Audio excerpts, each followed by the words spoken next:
Parce que je voulais devenir pape, et porter des robes, mais bon, ça n'a pas marché. Donc après, j'ai voulu être président de la République, mais pourtant au niveau taille, j'étais bien ciblé, c'était de même taille, mais ça n'a pas marché non plus. Donc j'ai fait libraire. Non, en fin de compte, c'était une évidence.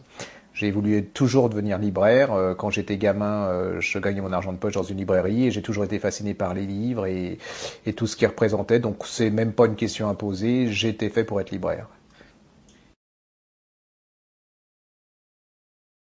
J'encaisse tout l'argent de tous ceux qui travaillent pour moi et après je fais la fête et je lis. Non, c'est la vie quotidienne d'une librairie, c'est-à-dire conseiller les gens, choisir les gens, des choses beaucoup plus terre à terre comme ranger les livres. Enfin, c'est vraiment, même si je fais de la télé ou des choses comme ça, le quotidien reste très important parce qu'un livre c'est un objet et voilà, ça se résume à ça, choisir, ranger, lire.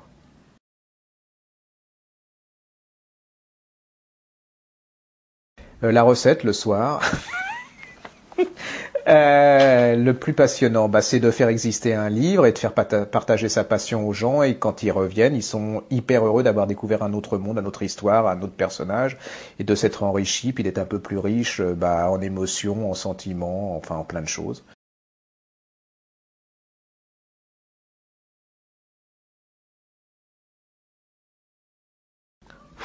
Comme le reste, le hasard. Je veux dire, dans la vie, tout est une question de hasard. Le goût, la rencontre d'un livre, la rencontre d'une histoire, la rencontre d'un auteur. Mais franchement, je pense que c'est fondamentalement le hasard. Alors, on peut faire des théories là-dessus, mais non, non, c'est le hasard.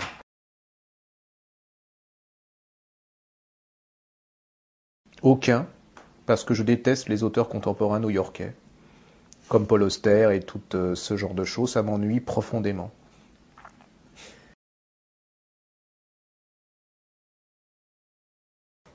C'est pas un écrivain nouveau, mais c'est un écrivain que je trouve le plus important. C'est Chaim Potok, comme l'élu. Il faut tout lire Chaim Potok. C'est en 10-18 et je mets ça vraiment sur le top du top, alors que Fred Auster, je le mets en bas dans la cave.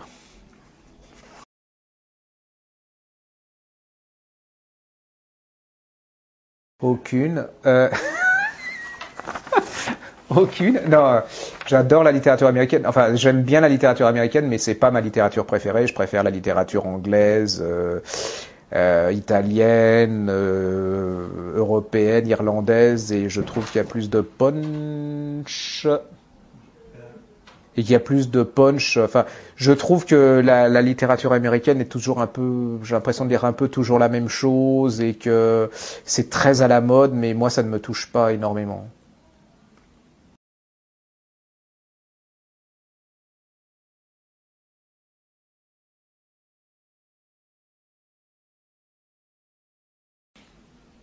Alors, la dernière, je me souviens à tel point que c'est un truc, je ne m'en souviens même pas du titre, c'est le dernier bouquin de Christine Orban, qui n'est pas une écrivain et dont la seule qualité est d'être la femme de Orban, qui est un des pontes de l'édition française, qui habite dans un très bel appartement, qui est très bourgeoise, qui a pas grand chose à dire. D'ailleurs, il n'y a rien à dire, vous regardez le livre, c'est écrit gros, enfin c'est sans intérêt, mais elle connaît plein de gens, donc elle place dans plein de télé, donc les gens ils achètent.